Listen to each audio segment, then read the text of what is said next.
এটা আপনারা জানেন, প্রতি বছর 10ই মহরম মাসের 10 তারিখ আশুরা পালন করতে গিয়ে তারা যে কার্যক্রম পরিচালনা করে সেগুলোর সাথে আমাদের মুসলমানদের আহলুস সুন্নাহ ওয়াল জামাতের আকীদার কোনো সম্পর্ক নেই।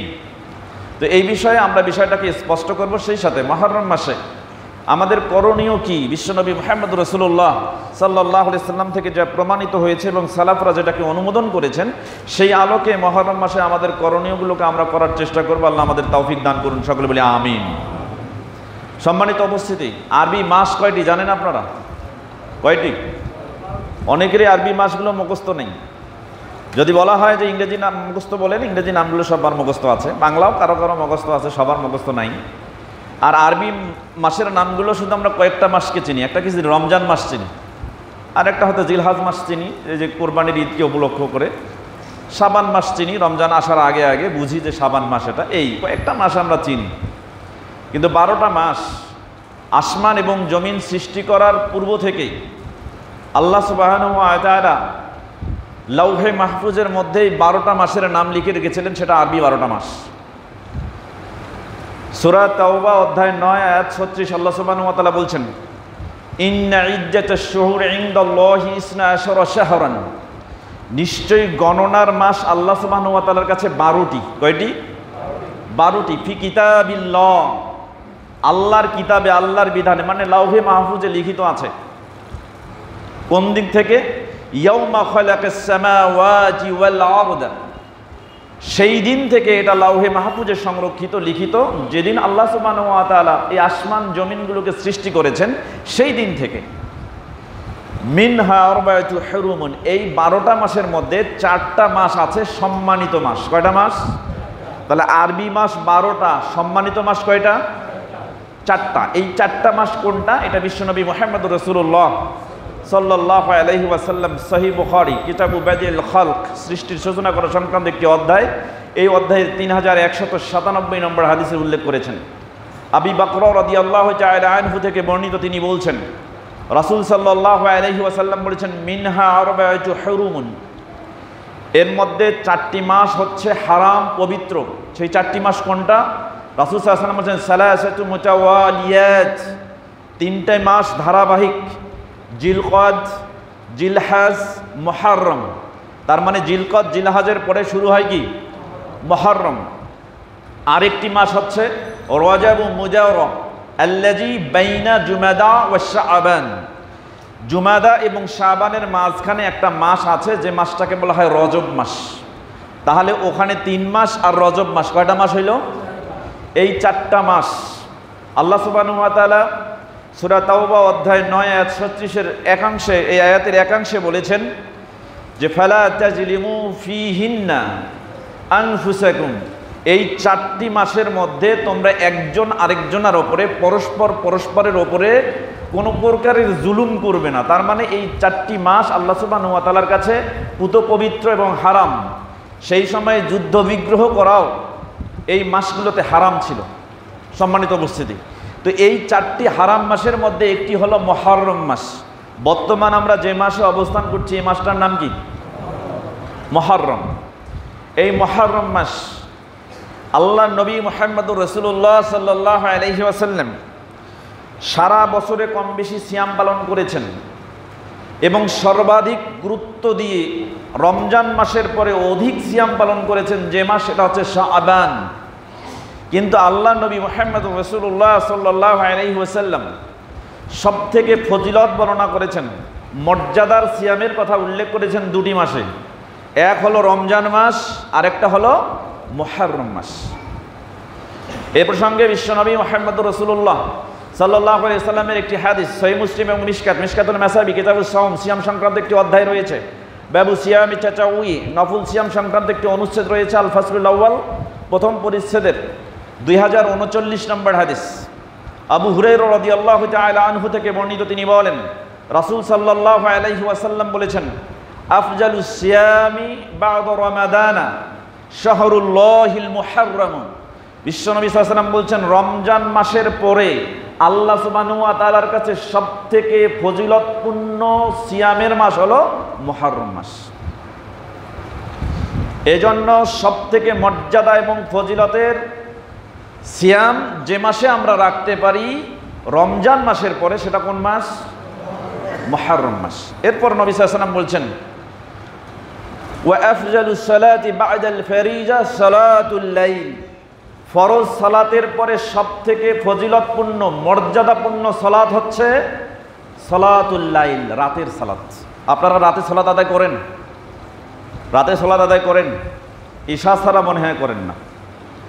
যদি সম্ভব হয় প্রতি রাতে সম্ভব না হয় তাহলে সপ্তাহে 3 দিন, না হলেও সপ্তাহে 1 দিন কমপক্ষে রাতের বেলা উঠে 2 রাকাত সালাত আদায় করে আল্লাহর কাছে চাইবেন। যদি কোনো পরিবারের প্রধান ব্যক্তি রাতের বেলা উঠে 2 রাকাত সালাত আদায় করে স্ত্রীকে জাগিয়ে দেয় এবং স্ত্রী 2 রাকাত সালাত আদায় করে অতঃপর ঘুমাক অথবা না ঘুমিয়ে ফজর পড়ে, রাসূল সাল্লাল্লাহু আলাইহি ওয়াসাল্লাম বলেছেন ওই পরিবারের ওপরে এবং ওই ব্যক্তিদ্বয়ের ওপরে আল্লাহর রহমত নাজিল হয়। হাদিসটা দেখেন, এরকম 3টা হাদিসের কিতাবে হাদিসটা আসছে, বুখারী, মুসলিম এবং মিশকাতুল মাসাবি, কিতাবুস সালাত, সালাত সংক্রান্ত একটি অধ্যায় রয়েছে, বাবু তাহরিজ আলা কিয়ামিল লাইল, রাতের সালাতের ওপরে উৎসাহ প্রদান করা সংক্রান্ত একটি অনুচ্ছেদ রয়েছে। আল ফাসলুল আউয়াল, প্রথম পরিচ্ছেদের 1230 নম্বর হাদিস। আবু হুরায়রা রাদিয়াল্লাহু তাআলা আনহু থেকে বর্ণিত, তিনি বলেন রাসূল সাল্লাল্লাহু আলাইহি ওয়াসাল্লাম বলেছেন, রহিমাল্লাহু রাজুলান, আল্লাহ ওই পুরুষের ওপরে রহমত নাজিল করেন। কোন পুরুষ? কামা মিনাল লাইল, যে পুরুষটা রাতের কোনো অংশে জেগে উঠে, ফাসাল্লা রাকাতাইন, অতঃপর 2 রাকাত সালাত আদায় করে। এরপরে কি করে? ওয়া আইকাজা ইমরাআতুহু, এবং তার সালাত আদায়ের পরে তার স্ত্রীকে জাগিয়ে দেয়। ফাকামাত, অতঃপর স্ত্রী ঘুম থেকে উঠে, ফাসাল্লাত, অতঃপর 2 রাকাত সালাত আদায় করে। ফাইজা আবাত, যদি স্ত্রী উঠতে অস্বীকার করে, স্ত্রী উঠতে না চায়, গরিমাসি করে অস্বীকার করে, রাসূল সাল্লাল্লাহু আলাইহি ওয়াসাল্লাম বলেছেন ফানাজাহা ফি ওয়াজহিহাল মা, এরপর স্বামী তাকে জাগানোর জন্য হাত ভিজে নিয়ে এসে স্ত্রীর মুখে পানি ছিটিয়ে দেয়। অতঃপর স্ত্রী জেগে উঠে 2 রাকাত সালাত আদায় করে। রাসূল সাল্লাল্লাহু আলাইহি ওয়াসাল্লাম বলেছেন ওই পুরুষের উপরে আল্লাহর রহমত নাজিল হয়ে যায়। এভাবে রাসূল সাল্লাল্লাহু আলাইহি ওয়াসাল্লাম বলছেন রাহিমাল্লাহু ইমরাআতান, আল্লাহ ওই নারীর ওপরে রহমত বর্ষণ করেন। কোন নারী? কামাত মিনাল লাইল, যে নারীটা রাতের কোনো অংশে জাগ্রত হয়, ফাসাল্লাত, অতঃপর 2 রাকাত সালাত আদায় করে। এরপরে কি করে? ওয়া আইকাজাত যাওজাহা, এরপর সে তার স্বামীকে জাগিয়ে দেয় ঘুম থেকে। ফাকামা, অতঃপর তার স্বামী জাগ্রত হয়, ফাসাল্লা, 2 রাকাত সালাত আদায় করে। ফাইন আবা, যদি তার স্বামী অস্বীকার করে, ঘুম থেকে উঠতে না চায়, তখন সে কি করে? ফানাজাহাত ফি ওয়াজহিহিল মা, অতঃপর ওই স্ত্রী হাত ভিজে নিয়ে এসে স্বামীর মুখে পানি ছিটিয়ে দিয়ে স্বামীকে জাগানোর চেষ্টা করে। রাসূল সাল্লাল্লাহু আলাইহি ওয়াসাল্লাম বলেছেন ওই নারীর ওপরে আল্লাহ নিজে রহমত বর্ষণ করেন।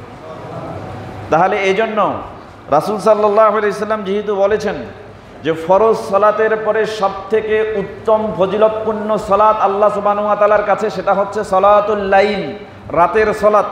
তাহলে ধারাবাহিকভাবে রাতে সালাত আদায় করতে না পারলেও আপনি এই উদ্দেশ্যে যে আল্লাহ আপনার উপরে রহমত বর্ষণ করবেন, আপনার পরিবারের উপরে রহমত বর্ষণ করবেন, এই মনে করে নিজে উঠবেন এবং 2 রাকাত সালাত আদায় করবেন, আপনার স্ত্রীকে জাগিয়ে দিবেন, 2 রাকাত সালাত আদায় করবে, তাহলে আপনার পরিবারে রহমত নাজিল হবে, কখনো অভাব স্পর্শ করবে না। আল্লাহ আমাদের এই তৌফিক দান করুন, সকলে বলি আমিন। তাহলে এই হাদিস থেকে প্রমাণ হচ্ছে যে আফজালুস সিয়ামি বা'দা রমাজানা শাহরুল্লাহিল মুহররম, রমজান মাসের পরে সবথেকে উত্তম ফজিলতপূর্ণ সিয়াম হলো কোন মাসের সিয়াম? মুহররম মাসের সিয়াম। সম্মানিত উপস্থিতি, বিশ্বনবী সাল্লাল্লাহু আলাইহি সাল্লাম এই 2 মাসের সিয়ামকে মর্যাদার কারণে সবথেকে বেশি গুরুত্ব আরোপ করেছেন, যে সম্পর্কে বুখারী মুসলিমে হাদিস আসছে। মিশকাতুল মাসাবি, কিতাবুস সাওম, সিয়াম সংক্রান্ত একটি অধ্যায় রয়েছে। বাবু সিয়ামি তাতাউইন, নফল সিয়াম সংক্রান্ত একটি অনুচ্ছেদ রয়েছে। আল ফাসলুল আউয়াল, প্রথম পরিচ্ছেদের 2040 নম্বর হাদিস। এই হাদিসটি মনে করেছেন আব্দুল্লাহ ইবনে আব্বাস রাদিয়াল্লাহু তাআলা আনহু থেকে বর্ণিত। তিনি বলছেন মা রাআইতুন নবী সাল্লাল্লাহু আলাইহি ওয়াসাল্লাম ইয়াতাহাররা সিয়ামা ইয়াউমিন ফাযলাহু আলা গায়রিহি, আমি আমার নবীকে কখনো দেখি নাই, নবী সাল্লাল্লাহু আলাইহি ওয়াসাল্লামকে কখনো দেখি নাই যে রমজান মাসের পরে অথবা অন্য দিনের চাইতে সবথেকে বেশি ফজিলত বর্ণনা করেছেন, মর্যাদা দিয়েছেন অন্য কোনো সিয়ামকে।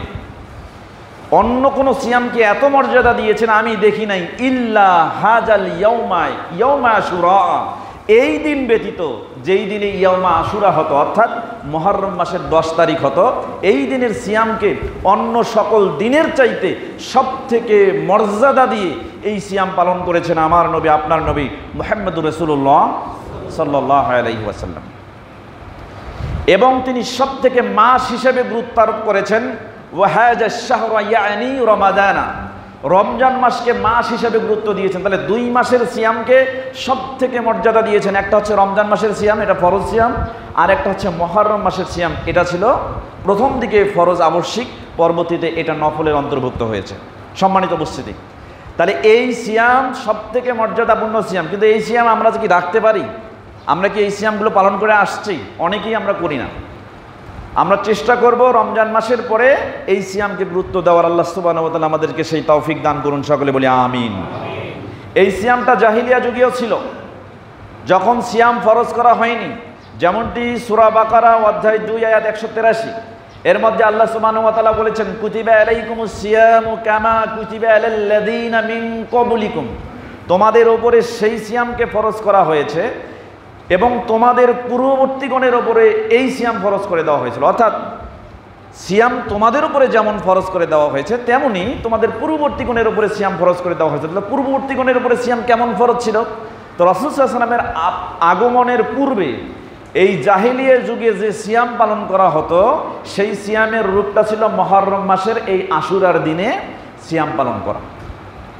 যেমনটি বর্ণিত রয়েছে সহিহ বুখারীতে একটি হাদিসে। সহিহ বুখারী কিতাবুস সাওম, সিয়াম সংক্রান্ত একটি অধ্যায় রয়েছে। বাবু সিয়ামি ইয়াউমে আশুরা, আশুরার দিনের সিয়াম পালন করা সংক্রান্ত একটি অনুচ্ছেদ রয়েছে, 2002 নম্বর হাদিস। যে হাদিসটি মনে করেছেন আয়েশা রাদিয়াল্লাহু তাআলা আনহা থেকে বর্ণিত। তিনি বলছেন যে কানা ইয়াউমু আশুরা, যখন আশুরার দিন আসতো, মুহররমের আশুরার দিন মানে 10 তারিখের এই দিনটা আসতো, তো তিনি বলছেন যে তাসুমু কুরাইশুন ফিল জাহিলিয়া, কুরাইশরা জাহিলিয়া যুগে আশুরার দিনে সিয়াম পালন করত।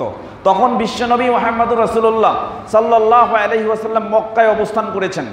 তো ওয়াকানা নবী সাল্লাল্লাহু আলাইহি ওয়াসাল্লাম ইয়াসুমুহু, আয়েশা রাদিয়াল্লাহু তাআলা আনহা বলছেন যে যখন জাহিলিয়া যুগ ছিল তখন কুরাইশরা সিয়াম পালন করত, আর ওই সময়ে বিশ্বনবী মুহাম্মদুর রাসূলুল্লাহ সাল্লাল্লাহু আলাইহি ওয়াসাল্লাম তিনিও আশুরার দিনের সিয়াম পালন করতেন কুরাইশদের সাথে। তাহলে বোঝা গেল সিয়াম ফরজ হওয়ার পূর্বে কুরাইশদের সাথে আল্লাহর নবী যে সিয়াম পালন করেছেন, সেই সিয়ামটা কোন সিয়াম? আশুরার দিনের এই সিয়াম। সম্মানিত উপস্থিতি, তো তিনি বলছেন ফালাম্মা কদিমান নবী সাল্লাল্লাহু আলাইহি ওয়াসাল্লাম আল মদিনাতা, বিশ্বনবী সাল্লাল্লাহু আলাইহি ওয়াসাল্লাম যখন মক্কা থেকে মদিনায় হিজরত করলেন, হিজরত করার পরে ফাসামাহু ওয়া আমারা বিসিয়ামিহি, তখনও তিনি এই মুহররমের সিয়াম পালন করেছেন এবং এই সিয়াম পালন করার জন্য লোকদেরকে আদেশ দিয়েছেন। ফালাম্মা ফুরিজা রমাজানু, এরপর যখন দ্বিতীয় হিজরিতে রমজান মাসে সিয়াম ফরজ হয়ে গেল, তখন আল্লাহর নবী সাল্লাল্লাহু আলাইহি ওয়াসাল্লাম তারাকা ইয়াউমা আশুরা, আশুরার দিনের সিয়াম পালন করা ছেড়ে দিলেন। ফামান শাআ সামাহু ওয়া মান শাআ তারাকাহু, অতঃপর যে ব্যক্তি ইচ্ছা করে সেই দিনের সিয়াম পালন করে, আর যে ব্যক্তি ইচ্ছা করে সেই দিনের সিয়াম ছেড়ে দেয়। তার মানে আগে আবশ্যিকভাবে এই সিয়াম পালন করা হতো, রমজান মাসের সিয়াম যখন পালন করা ফরজ হয়ে গেল, তখন এই সিয়ামটা কি হয়ে গেল? ঐচ্ছিক হয়ে গেল, অতিরিক্ত হয়ে গেল। আপনি ইচ্ছা করলে রাখতে পারেন, ইচ্ছা করলে ছেড়ে দিতে পারেন। কথা কি বুঝতে পারছেন সম্মানিত উপস্থিতি? তাহলে এই হাদিস থেকে প্রমাণ হচ্ছে বিশ্বনবী সাল্লাল্লাহু আলাইহি ওয়াসাল্লাম জাহিলিয়ার যুগেও এই সিয়ামটি পালন করেছেন। কিন্তু এই সিয়াম কেন পালন করবে? আল্লাহর নবী কেন পালন করেছিলেন? এই ইতিহাস কিন্তু তিনি মক্কি জীবনে পালন করেছেন, তখন উল্লেখ করেন নাই। মদিনা জীবনে যাওয়ার পরেও তিনি সেখানে প্রথম অবস্থায় উল্লেখ করেন নাই যে কেন এই মুহররমের সিয়াম পালন করতে হবে। তো এই প্রসঙ্গে একটি হাদিস, যে হাদিসটি আব্দুল্লাহ ইবনে আব্বাস রাদিয়াল্লাহু তাআলা আনহু উল্লেখ করেছেন, যেটা সহিহ বুখারী কিতাবুস সাওম, সিয়াম সংক্রান্ত একটা অধ্যায় রয়েছে। বাবু সিয়ামি ইয়াউমে আশুরা, আশুরার দিনে সিয়াম পালন করা সংক্রান্ত একটি অনুচ্ছেদ রয়েছে, 2004 নম্বর হাদিস। এই সিয়ামের উদ্দেশ্য কি, ইতিহাস কি, এই হাদিসের মাধ্যমে জানা যাবে। বিশ্বনবী সাল্লাল্লাহু আলাইহি ওয়াসাল্লাম যখন মক্কা থেকে মদিনায় হিজরত করলেন, আব্দুল্লাহ ইবনে আব্বাস রাদিয়াল্লাহু তাআলা আনহু তিনি বলছেন কদিবান নবী সাল্লাল্লাহু আলাইহি ওয়াসাল্লাম আল মদিনাতা, বিশ্বনবী সাল্লাল্লাহু আলাইহি ওয়াসাল্লাম মক্কা থেকে মদিনায় হিজরত করলেন। হিজরত করার পরে ফারাআল ইয়াহুদা, তিনি ইহুদিদেরকে দেখলেন তাসুমু ইয়াউমা আশুরা, আশুরার দিনে সিয়াম পালন করছে, ইহুদিরা সিয়াম পালন করছে। তখন আল্লাহ নবী সাল্লাল্লাহু আলাইহি ওয়াসাল্লাম যখন দেখলেন যে ইহুদিরা সিয়াম পালন করছে, তখন জিজ্ঞাসা করলেন, মা হাজা, আচ্ছা এটা কি, কিসের সিয়াম, কেন পালন করা হচ্ছে? তখন তারা বলল, ক্বালু, ইহুদিদের পক্ষ থেকে বলা হলো যে আমরা এই দিনে সিয়াম পালন করছি, হাজা ইয়াউমুন, এটা এমন একটা দিন, হাজা ইয়াউমুন আযীম, হাজা ইয়াউমুন আজিজ সালেহ, হাজা ইয়াউমুস সালেহ, এটা একটা ভালো দিন, এটা একটা উত্তম দিন। হাজা ইয়াউমুন, এটা এমন একটি দিন, নাজ্জাল্লাহু বনি ইসরাঈল মিন আযুবিহিম, আল্লাহ সুবহানাহু ওয়া তাআলা বনি ইসরাইলদেরকে তাদের শত্রুদের কাছ থেকে রক্ষা করেছেন। এই জন্য ফাসামাহু মূসা আলাইহিস সালাম, বনি ইসরাইলদের নবী হযরতে মূসা আলাইহিস সালাম শুকরিয়া স্বরূপ এই সিয়ামটা পালন করেছিলেন। যার ভাষা অন্য হাদিসে এভাবে এসেছে, নবী করিম সাল্লাল্লাহু আলাইহি ওয়াসাল্লাম বলেছেন যে এই দিনে নাজ্জাল্লাহু মূসা ওয়া কওমাহু মিন আযুবিহিম ওয়া গররাকা ফিরআউনা ওয়া কওমাহু, এবং ফিরআউন আর তার সঙ্গী সাথীদেরকে আল্লাহ সুবহানাহু ওয়া তাআলা পানির তলায় ডুবিয়ে মেরেছেন।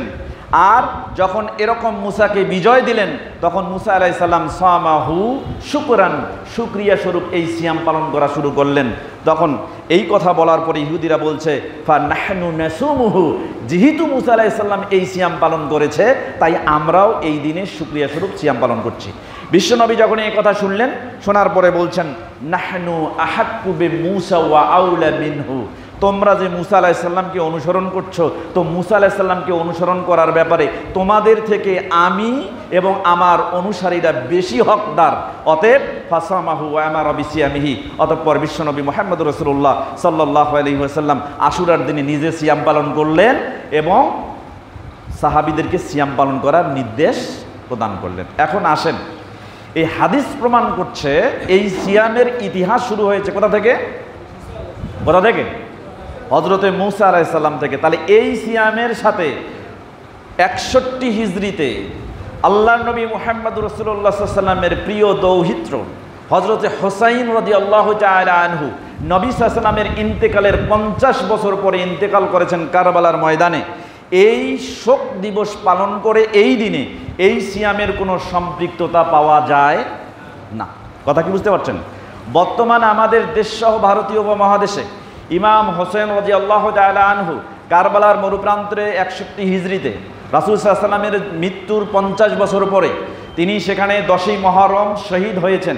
এই জন্য শোক দিবস পালন করণার্থে এই দিনে সিয়াম পালন করার যে রেওয়াজ, সেটা যদি উদ্দেশ্য অনুযায়ী সেটাই হয়, তাহলে নিঃসন্দেহে ইসলামে সেটা হবে বেদাত, যার সাথে বিশ্বনবী মুহাম্মদ রাসূলুল্লাহ সাল্লাল্লাহু আলাইহি ওয়াসাল্লামের কোনো সম্পর্ক নেই। আর আল্লাহর নবী মুহাম্মদ রাসূলুল্লাহ সাল্লাল্লাহু আলাইহি ওয়াসাল্লাম তার মৃত্যুর 50 বছর পরে তার নাতি মারা যাবেন কারবালার প্রান্তরে, আর সেই শোক দিবসকে উজ্জীবিত করার জন্য তার জীবদ্দশায় সিয়াম পালন করবেন। যদি করতে নেই, তাহলে তিনি এটা আগেই তার জীবদ্দশায় বলে যেতেন, কিন্তু এরকম কোনো ইতিহাস পাওয়া যায় না। সম্মানিত উপস্থিতি, তাহলে এই সিয়ামের ইতিহাস জানলাম কোথা থেকে? হযরতে মূসা আলাইহিস সালাম থেকে। আর আমরা পেয়েছি বিশ্বনবী মুহাম্মদুর রাসূলুল্লাহ সাল্লাল্লাহু আলাইহি ওয়াসাল্লাম, তিনি এই সিয়াম পালন করেছেন এবং আমাদেরকে পালন করতে নির্দেশ দিয়েছেন, তাই আমরা এই সিয়াম পালন করছি। আচ্ছা, এই সিয়ামের ফজিলত কি? আমরা যে সিয়াম পালন করবো এর ফজিলতটা কি? এর ফজিলত বিষয়ে একটি হাদিস আছে সহিহ মুসলিমে, মিশকাতুল মাসাবি কিতাবুস সাওম, সিয়াম সংক্রান্ত একটি অধ্যায় রয়েছে। বাবু সিয়ামি তাতাউই, নফল সিয়াম সংক্রান্ত একটা অনুচ্ছেদ রয়েছে। আল ফাসলুল আউয়াল, প্রথম পরিচ্ছেদের 2044 নম্বর হাদিস। হাদিসটি বর্ণনা করেছেন আবু কাতাদা রাদিয়াল্লাহু তাআলা আনহু থেকে বর্ণিত। তিনি বলেন, রাসূল সাল্লাল্লাহু আলাইহি ওয়াসাল্লাম বলেছেন, সিয়ামু ইয়াউমু আশুরা, সিয়ামু ইয়াউমি আশুরা আহতাসিবু আলাল্লাহি আন ইউকাফফিরাস সানাতাল্লাতী ক্বাবলাহু। আল্লাহর নবী সাল্লাল্লাহু আলাইহি ওয়াসাল্লাম বলেছেন, এই আশুরার দিনের একটি সিয়াম আমি আল্লাহ সুবহানাহু ওয়া তাআলার কাছে আশা পোষণ করছি যে বিগত 1 বছরের গুনার কাফফারা হয়ে যাবে এই সিয়ামটি। সুতরাং আপনি যদি গত 1 বছরের গুনাহ মাফ করে নিতে চান, তাহলে মুহররম মাসের 10 তারিখে আপনাকে সিয়াম পালন করতে হবে। যদি কোনো ব্যক্তি ঈমানের সাথে সওয়াব লাভের আশায় আল্লাহকে সন্তুষ্ট করে মুহররম মাসের 10 তারিখ আশুরার সিয়াম পালন করে, নিঃসন্দেহে বিগত 1 বছরের গুনার কাফফারা হয়ে যাবে ইনশাআল্লাহ। আমরা অবশ্যই চেষ্টা করব। বলা যায় না আগামী বছর মুহররম পাবো কিনা, এটার কোনো নিশ্চয়তা নেই। আগামী দিন বাঁচবো কিনা এর কোনো নিশ্চয়তা নেই। অতএব গত 1 বছরের গুনাহ যদি ফ্রিতেই মাফ করে নেওয়া যায় শুধুমাত্র একদিন সিয়াম পালন করলে, তাহলে নিঃসন্দেহে আমরা অবশ্যই এই দিনটি সিয়াম পালনের মাধ্যমে আমরা কাটিয়ে দেওয়ার চেষ্টা করব। আল্লাহ আমাদের সেই তৌফিক দান করুন, সকলে বলি আমিন। এখন আসেন, এই সিয়াম কোন দিনে হবে এই বিষয়ে মুহাক্কিক আলেমদের মধ্যে অন্তর্ভুক্ত আছে, কিছু মতানৈক্য আছে। কেন মতানৈক্য আছে? আমরা জানি বিশ্বনবী মুহাম্মদ রাসূলুল্লাহ সাল্লাল্লাহু আলাইহি ওয়াসাল্লাম অনেক হাদিসের মধ্যে বলেছেন খলিফুল ইয়াহুদ, ইহুদিদের বিরুদ্ধাচরণ করো। কিন্তু আমি সিয়ামটা পাইলাম ইহুদিদের কাছ থেকে। কিভাবে? আল্লাহ নবী মক্কা থেকে মদিনায় যখন হিজরত করলেন, দেখলেন ইহুদিরা সিয়াম পালন করছে। তখন আমরা দেখলাম যে ইহুদিরা সিয়াম পালন করছে, তখন আমরা ভাবলাম যে মুসা আলাইহিস সালামের জন্য হকদার, তার নিকটবর্তী হওয়ার হকদার আমরা সব থেকে বেশি, আমরা ওই দিনে সিয়াম পালন করি। কিন্তু প্রথম সূচনা ইহুদিদের কাছ থেকে আমরা দেখে বুঝলাম। এবং জাহিলিয়া যুগে এই সিয়ামের প্রচলন ছিল।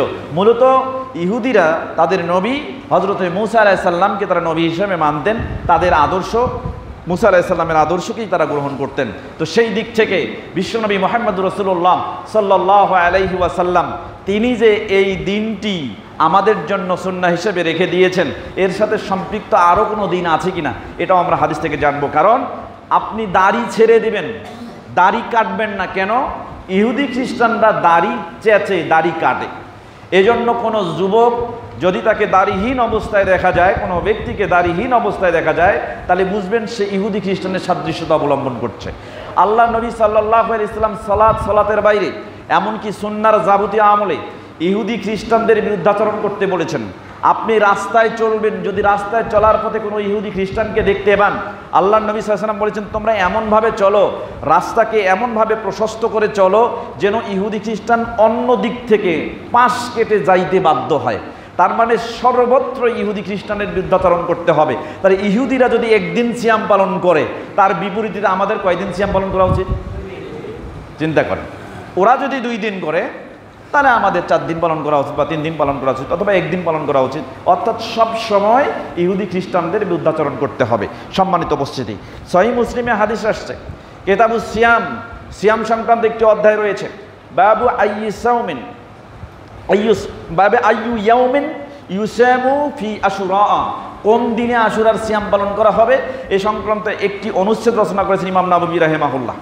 এই অনুচ্ছেদের 1134 নম্বর হাদিস, যে হাদিসটা আব্দুল্লাহ ইবনে আব্বাস রাদিয়াল্লাহু তাআলা আনহু থেকে বর্ণিত, তিনি বলছেন যে হিনা সামাহুন নবী সাল্লাল্লাহু আলাইহি ওয়াসাল্লাম ইয়াউমা আশুরা ওয়া আমারা বিসিয়ামিহি, যখন বিশ্বনবী মুহাম্মদ রাসূলুল্লাহ সাল্লাল্লাহু আলাইহি ওয়াসাল্লাম আশুরার সিয়াম নিজে পালন করলেন এবং লোকদেরকে এই আশুরার সিয়াম পালন করার জন্য নির্দেশ প্রদান করলেন। ফাকালু, তখন সাহাবায়ে কেরাম আল্লাহর নবীর সামনে আসলেন, আসার পরে বললেন ইয়া রাসূলুল্লাহ, হে আল্লাহর রাসূল, ইন্নাহু ইয়াউমুন, এটা এমন একটা দিন তুআজ্জিমুহুল ইয়াহুদ ওয়ান নাসারা, যে দিনটাকে ইহুদি খ্রিস্টানেরা সম্মান করে, যে দিনটাকে ইহুদি খ্রিস্টানরা মর্যাদা দেয়, প্রাধান্য দেয়, যার প্রমাণ সহিহ বুখারীর 2003 নম্বর হাদিস, সহিহ বুখারীর 2005 নম্বর হাদিস। এখানে স্পষ্ট এসেছে যে যখন আশুরার দিন আসতো, এই দিনটাকে ইহুদি খ্রিস্টানেরা ঈদের দিন মনে করত। এই জন্য ঈদের দিনে যেমন আমরা নতুন জামা কাপড় পরে ঈদগাহ ময়দানে যাই, ঠিক তেমনি ইহুদি খ্রিস্টানরা এই আশুরার দিনে নতুন জামা কাপড় পরত, মহিলারা অলংকার পরত এবং সর্বোত্তম পোশাক পরে সাজগোজ করে তারা রাস্তায় বের হতো। তো তারা বলছেন যে হ্যাঁ আল্লাহর রাসূল, তুআজ্জিমুহুল ইয়াহুদ ওয়ান নাসারা, ইহুদি নাসারারা তো এই দিনকে সম্মান করে, তারা এই দিনকে প্রাধান্য দেয়, আর আপনি তো সর্বত্রই বলেছেন খালিফুল ইয়াহুদ ওয়ান নাসারা, ইহুদি এবং খ্রিস্টানদেরকে বিরুদ্ধাচরণ করেন, তাহলে আমরা এই ক্ষেত্রে কি করব? তখন বিশ্বনবী মুহাম্মদুর রাসূলুল্লাহ সাল্লাল্লাহু আলাইহি ওয়াসাল্লাম বললেন ইজা কানাল আমুল মুকবিলু ইনশাআল্লাহু, ইজা কানাল আমুল মুকবিলু ইনশাআল্লাহু সুমনাল ইয়াউমাত তাসিয়া, আল্লাহ নবী বললেন আগামী বছর যদি আমি জীবিত থাকি তাহলে অবশ্যই আমরা যেমন 10 দিনে সিয়াম পালন করি, ঠিক তেমনি তার সাথে একটা যোগ করে 9 তারিখের সিয়ামটাও আমরা পালন করব। ফালাম ইয়াতিল আমুল মুকবিল হাত্তা তোয়াফা নবী সাল্লাল্লাহু আলাইহি ওয়াসাল্লাম, কিন্তু পরের বছর আল্লাহর নবী মুহাম্মদুর রাসূলুল্লাহ সাল্লাল্লাহু আলাইহি ওয়াসাল্লাম আর জীবিত থাকেননি, তিনি ইন্তেকাল করেছেন। ফলে 9 তারিখে তিনি সিয়াম ব্রত পালন করতে পারেন নাই। তবে এই হাদিস থেকে যেহেতু বিশ্বনবী মুহাম্মদুর রাসূলুল্লাহ সাল্লাল্লাহু আলাইহি ওয়াসাল্লাম পরের বছরে আরেকটি সিয়াম সহ 9 তারিখ এবং 10 তারিখ 2টি সিয়াম পালনের আশাবাদ ব্যক্ত করেছিলেন, সেহেতু সুন্নাহর অনুসরণ করে বিশ্বনবী সাল্লাল্লাহু আলাইহি ওয়াসাল্লামের ইত্তেবা করে আমরাও 9 তারিখ এবং 10 তারিখ ইহুদি খ্রিস্টানদের বিরুদ্ধাচরণ করে দুটি সিয়াম পালন করার চেষ্টা করব। কোনো পক্ষে যদি 9 তারিখে সম্ভব না হয় তাহলে 10 তারিখ, তারপরের দিন 11 তারিখ। কারণ খলিফুল ইয়াহুদ, ইহুদিদের বিরুদ্ধাচরণ করো, এই ক্ষেত্রে ইহুদিরা সিয়াম পালন করে একটা, আমরা করব দুইটা। এই প্রসঙ্গে আরেকটা হাদিস আছে, সহিহ ইবনু খুজাইমা নামে একটা হাদিসের কিতাব আছে, আবওয়াবু সাওমি আশুরা বা আবওয়াবু সাওমি তাতাউই, নফল সিয়াম সংক্রান্ত অধ্যায়সমূহের একটা শিরোনাম আছে। 154 নম্বর অনুচ্ছেদের 2095 নম্বর হাদিস। ওয়াকাল আলবানী রাহিমাহুল্লাহ ফি সিলসিলাতে হাদিসে সহিহা হাযা হাদিসুন ওয়া সানাদুহু সহিহুন, হাদিসটি এবং তার সনদ সহিহ। হাদিসটি বর্ণনা করেছেন আব্দুল্লাহ ইবনে আব্বাস রাদিয়াল্লাহু তাআলা আনহু থেকে বর্ণিত। তিনি বলেন, রাসূল সাল্লাল্লাহু আলাইহি ওয়াসাল্লাম থেকে এই হাদিসটি তার থেকে বর্ণিত হয়েছে, এই ব্যাপারে কোনো বর্ণনা পাওয়া যায় না। তবে মওকুফ হিসাবে যে হাদিসের সনদ সাহাবা পর্যন্ত পৌঁছেছে, এই হাদিসকে বলা হয় হাদিসে মওকুফ। এই মওকুফ হিসাবে এই হাদিসটা সহিহ। তার মানে এটা সাহাবার কথা, সাহাবারা যেভাবে বুঝেছেন সেভাবে বলেছেন। আব্দুল্লাহ ইবনে আব্বাস রাদিয়াল্লাহু তাআলা আনহু তিনি বলছেন, সুমু ইয়াউমা আশুরা, তোমরা আশুরার দিনের সিয়াম পালন করো, ওয়া খালিফুল ইয়াহুদা ওয়ান নাসারা, এবং ইহুদি খ্রিস্টানদের বিরুদ্ধাচরণ করো। কেমনে? সুমু ক্বাবলাহু ইয়াউমান আও বা'দাহু ইয়াউমান, তোমরা আশুরার দিনে সিয়াম পালন করবে, তার আগে একদিন পালন করো অথবা তার পরে একদিন পালন করো। তাহলে বোঝা গেল এই হাদিস থেকে আশুরার আগে একদিন মিল করে দুটা, অথবা পরে একদিন মিল করে দুটা সিয়াম, যেটা ইহুদি খ্রিস্টানের সাথে বিরুদ্ধাচরণ করার শামিল। অতএব আমরা ইহুদি খ্রিস্টানের বিরুদ্ধাচরণ করে দুটি সিয়াম পালন করার চেষ্টা করব মুহররম মাসে। আল্লাহ সুবহানাহু ওয়া তাআলা আমাদের এই তৌফিক দান করুন, সকলে বলি আমিন। এবার আসেন, এই মুহররমের সাথে, এই মুহররমের আশুরার সাথে ইমাম হোসাইন রাদিয়াল্লাহু তাআলা আনহুর সাথে সংশ্লিষ্ট যে ঘটনাগুলো আমাদের দেশে প্রচলিত আছে, কথিত আছে, এবং অনেক আলেম হুজুর এবং অনেক বক্তা এই বিষয়গুলোকে বক্তব্যের মাধ্যমে আমাদের সামনে উপস্থাপন করার চেষ্টা করে, চুলচেরা বিশ্লেষণ করে এর স্বরূপ আমরা উদ্ঘাটন করার চেষ্টা করব। অবশ্যই মনে রাখবেন, আহলুস সুন্নাহ ওয়াল জামাত কখনো কোনো নিছক বিশ্বাসের ওপরে তাকলিদ করে কোনো ব্যক্তির মোকাল্লিদ হয়ে ইসলামকে পালন করে না। সুন্নাহর ভিত্তিতে একমাত্র একজন ব্যক্তিকেই অনুসরণ করে, তিনি হচ্ছেন মুহাম্মদুর রাসূলুল্লাহ সাল্লাল্লাহু আলাইহি ওয়াসাল্লাম। তাকে অনুসরণ করে ইসলাম পালন করে। অতএব আমাদেরকে বুঝতে হবে, কোনো ইতিহাস প্রচলিত থাকলে সেটাকে সত্যভাবে জেনে নেওয়ার চেষ্টা করতে হবে, সত্য উদ্ঘাটন করার চেষ্টা করতে হবে। আল্লাহ সুবহানাহু ওয়া তাআলা ইসলাম মানার ক্ষেত্রে এরকম উসুল পালন করার তৌফিক দান করুন, সকলে বলি আমিন। অনেকেই মনে করে এই সিয়াম লিশাহাদাতি হুসাইন রাদিয়াল্লাহু তাআলা আনহু, যে ইমাম হুসাইন রাদিয়াল্লাহু তাআলা আনহু কারবালার মরুপ্রান্তরে 61 হিজরিতে মুহররম মাসের 10 তারিখে তাকে নৃশংসভাবে হত্যা করা হয়েছে। এই জন্য অনেকেই মনে করে এই দিনের শোক দিবস পালন করে এই সিয়াম পালন করতে হয়, এবং অনেকে তা করেও থাকে। বিশেষ করে কদিয়ানি শিয়ারা এবং রাফিজি শিয়ারা, বর্তমান ইরানে আপনারা দেখবেন, এই ইরানে সাম্প্রতিক সময়ে খমিনীয়রা, এই খমিনীয়রা হচ্ছে কিন্তু রাফিজি শিয়াদের অন্তর্ভুক্ত। অতএব এই উগ্রবাদী শিয়া সংগঠন এরা কিন্তু এই দিনগুলোকে পালন করে থাকে। বিশেষ করে তারা দেখবেন এইটাকে তারা মনে করে শোকের মাস, এবং আশুরার দিন হচ্ছে শোকের দিন। এই শোকের দিন তারা সিয়াম পালন করে, ইমাম হোসেনকে হত্যা করা হয়েছে, খুন করা হয়েছে, তার শোক পালন করার জন্য এই দিনটি পালন করে থাকে। সুতরাং এই সিয়ামের, মুহররমের সিয়ামের সাথে ইমাম হোসেন রাদিয়াল্লাহু তাআলা আনহুর কারবালার মরুপ্রান্তরের হত্যাকাণ্ডের কোনো সম্পৃক্ততা নেই, যেটা আমরা ইতিপূর্বেই জেনেছি। সহিহ বুখারীর 2004 নম্বর হাদিসের মাধ্যমে মুসা আলাইহিস সালাম থেকে এই ইতিহাস চলে আসছে, এবং বিশ্বনবী মুহাম্মদুর রাসূলুল্লাহ সাল্লাল্লাহু আলাইহি সাল্লাম তিনি বলেছেন, হাক্কু বি মুসা, আমি মুসা আলাইহিস সালামের নিকট সবথেকে বেশি হকদার তার এই দিনটি পালন করার ক্ষেত্রে। তাতে আমি এই সিয়ামটি পালন করছি, আর তোমরাও পালন করো। সেই ক্ষেত্রে আমরাও রাসূলকে অনুসরণ করে এই সিয়ামটি পালন করার চেষ্টা করছি। কারবালার ঘটনার সাথে আমাদের এই সিয়ামের কোনো সম্পর্ক নেই। আরেকটা আসেন, অনেকে মনে করে এটা খুশির দিন, এই জন্যে শিয়াদের ব্যতিক্রম, শিয়ারা যেখানে মনে করে, রাফিজি শিয়ারা যেখানে মনে করে, এবং বাংলাদেশ সহ ভারতীয় উপমহাদেশের কাদিয়ানি সম্প্রদায় যেখানে মনে করে এটা শোক দিবস, অনুরূপভাবে আহলে সুন্নাহ ওয়াল জামাতের কিছু অংশ এবং আরেকটা শিয়াদের মতবাদ আছে যারা মনে করে, দল আছে যারা মনে করে যে এটা যেহেতু তারা শোক দিবস পালন করছে, অতএব আমরা এটাকে আনন্দের দিন হিসেবে পালন করব। কিসের আনন্দের দিন?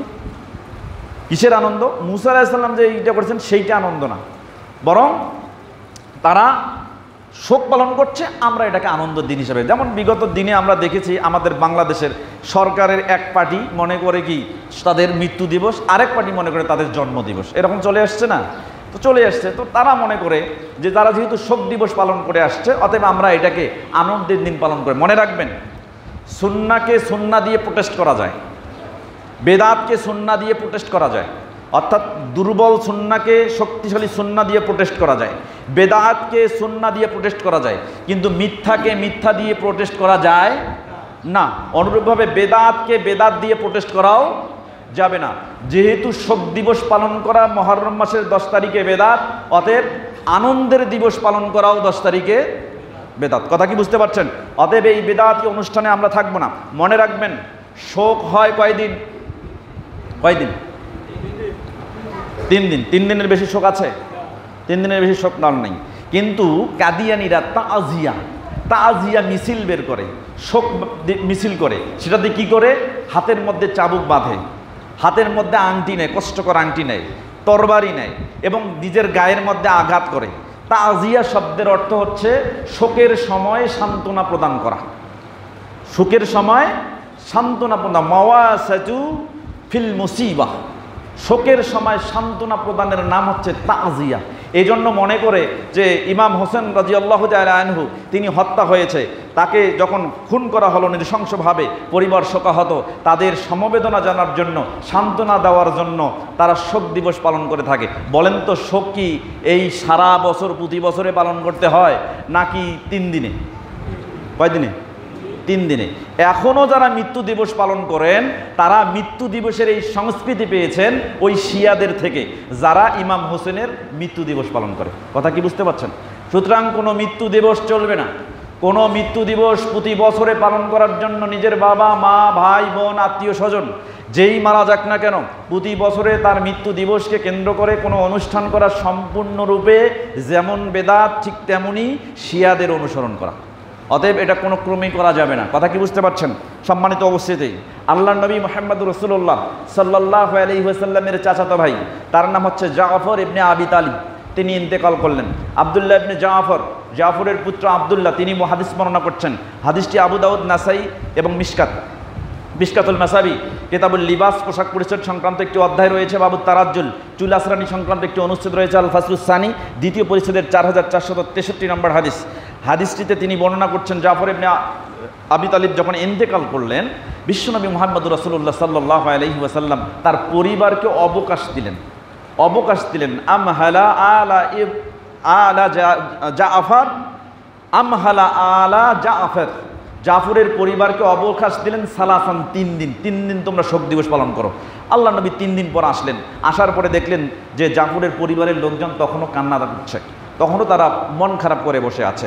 তখন আল্লাহ নবী সাল্লাল্লাহু আলাইহি ওয়াসাল্লাম জাফরের পরিবারকে ডেকে বললেন, ফালা তাবকু আলা আখি বাদাল ইয়াউম, আজকের দিনের পরে আর তোমরা আমার ভাইয়ের উপরে কোনো কান্নাকাটি করতে পারবে না। তাহলে বোঝা গেল শোক দিবস কয়দিন হতে পারে?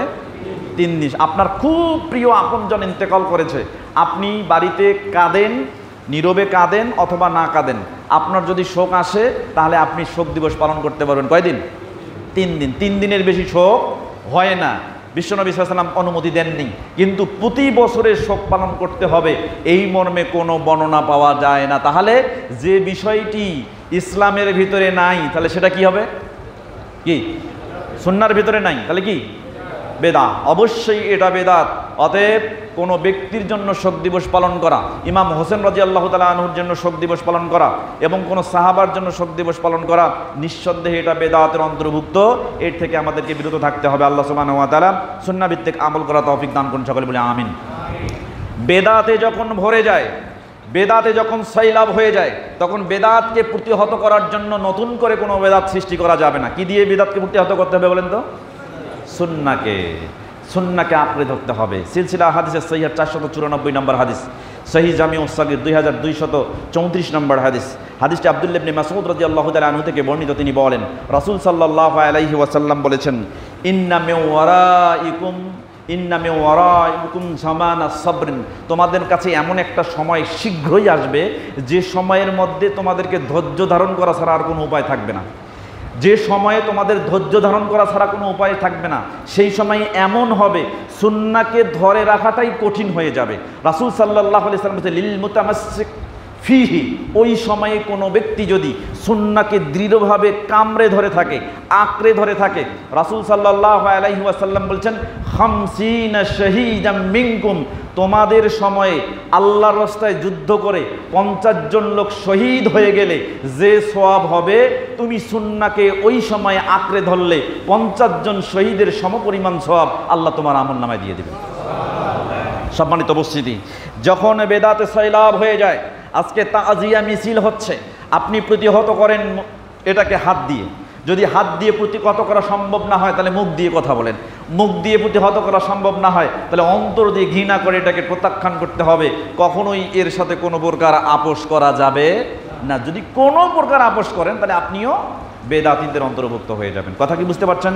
অতএব এই তাজিয়া মিছিল, তরবারি মিছিল, আঘাত করার মিছিল, রক্তপাতের মিছিল এবং এরকম বিভিন্ন রকম শোভাযাত্রা বের করে রাস্তায় ঘুরে ইমাম হোসেন রাদিয়াল্লাহু তাআলা আনহুর ইন্তেকালকে কেন্দ্র করে, শহীদ হওয়াকে কেন্দ্র করে কারবালার মরুপ্রান্তরে 10ই মুহররম ইমাম হোসেন রাদিয়াল্লাহু তাআলা আনহু হত্যা হয়েছেন, এটাকে যারা শোক দিবসে পরিণত করেছে, নিঃসন্দেহে এটা বেদায়াতি কর্মকাণ্ড। এর সাথে আমাদের আহলুস সুন্নাহ ওয়াল জামাতের কোনো সম্পর্ক নেই। আল্লাহ সুবহানাহু ওয়া তাআলা এর থেকে আমাদের মুক্ত থাকার তৌফিক দান করুন, সকলে বলি আমিন।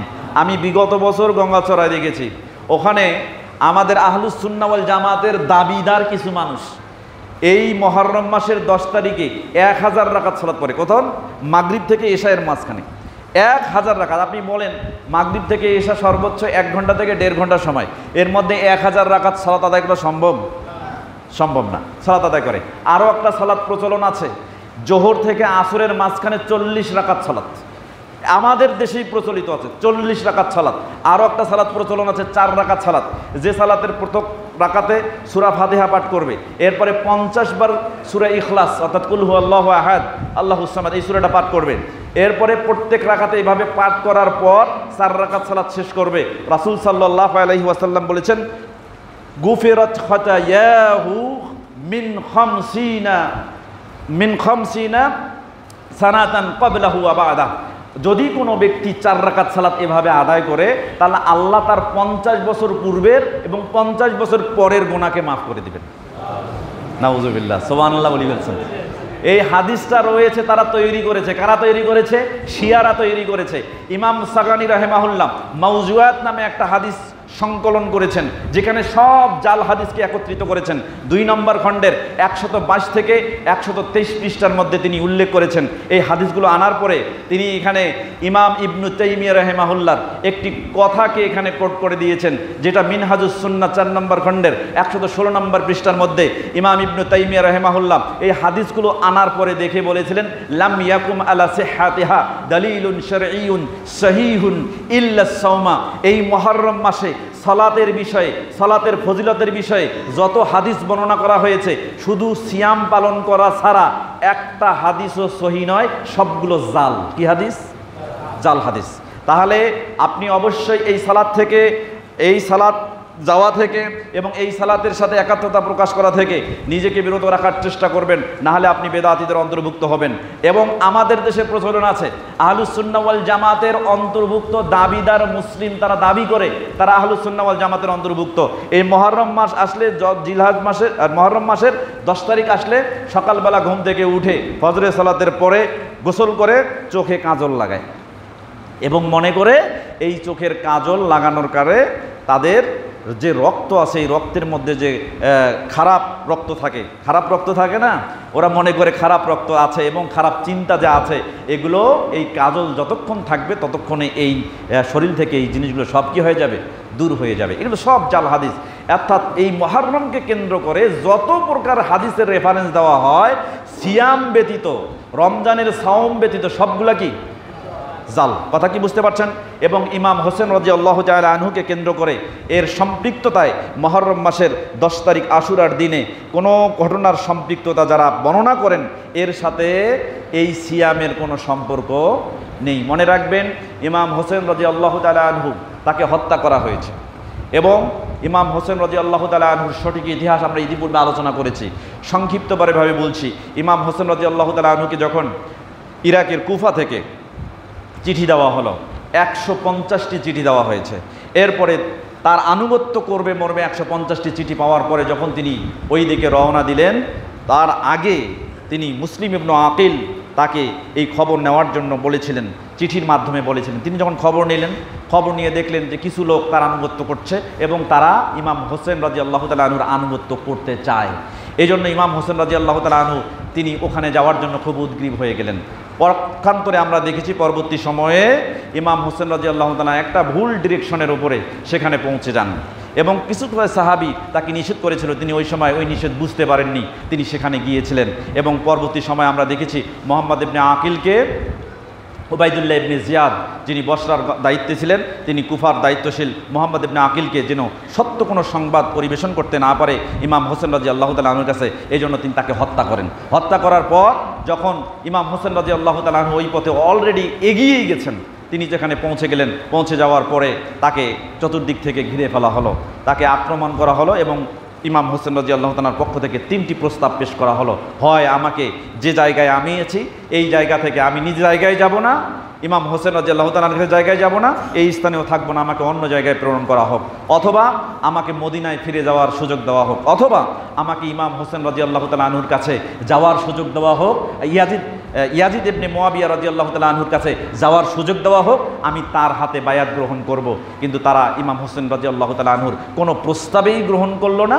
ফলে যুদ্ধ অবশ্যম্ভাবী হয়ে গেল, আক্রমণ অবশ্যম্ভাবী হয়ে গেল এবং পক্ষান্তরে দুই পক্ষের একটা লড়াই হয়ে গেল এবং সেখানে ইমাম হোসেন রাদিয়াল্লাহু তাআলা আনহু শাহাদাত বরণ করলেন। এবং পরবর্তী সময়ে ইমাম হোসেন রাদিয়াল্লাহু তাআলা আনহুর খণ্ডিত মস্তক নিয়ে সীমার যখন উচ্চ কণ্ঠে দায়িত্বহীনভাবে ইয়াজিদ ইবনে মুয়াবিয়া রাদিয়াল্লাহু তাআলা আনহুর কাছে পৌঁছে যান, সেখানে তিনি খুব আফসোস করেছিলেন এবং বলেছিলেন যে ইমাম হোসেন রাদিয়াল্লাহু তাআলা আনহু তিনি যদি আমার আনুগত্য নাও করতেন তাও ইরাকিরা আমার আনুগত্য করত, আমি সেভাবে তাদেরকে বোঝাতে পারতাম, কিন্তু ইমাম হোসেনকে হত্যা করা হোক এই পক্ষে আমি কখনো মত দেইনি।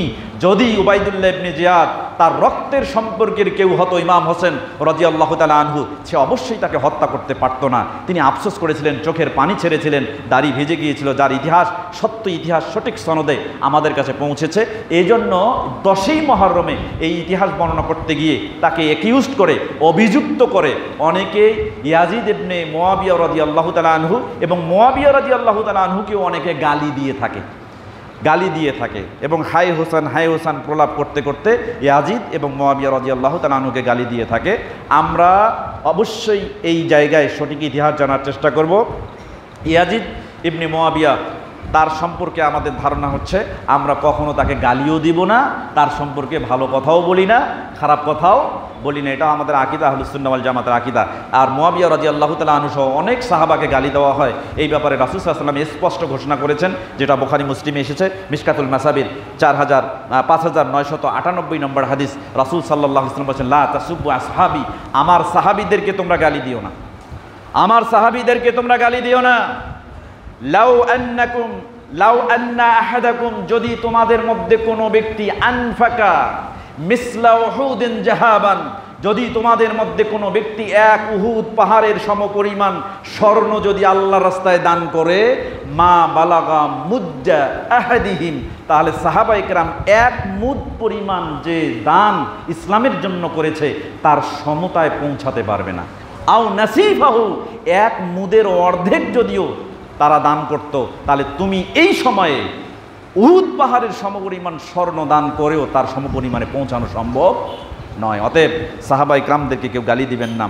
অবশ্যই সাহাবায়ে কেরামদেরকে গালি দেওয়া হয়, শিয়াদের থেকে গালি দেওয়া হয়, কাদিয়ানীদের থেকে গালি দেওয়া হয়, ইমাম হোসেন রাদিয়াল্লাহু তাআলা আনহুর সংস্কৃতি চর্চা করতে গিয়ে তাকে গালি দেওয়া হয়। অবশ্যই আমরা এগুলো ইতিহাস সত্য জেনে চুলচেরা বিশ্লেষণ করে আমরা সিদ্ধান্ত গ্রহণ করার চেষ্টা করবো। আল্লাহ সুবহানাহু ওয়া তাআলা সেই তৌফিক দান করুন। সকলে বলি আমিন।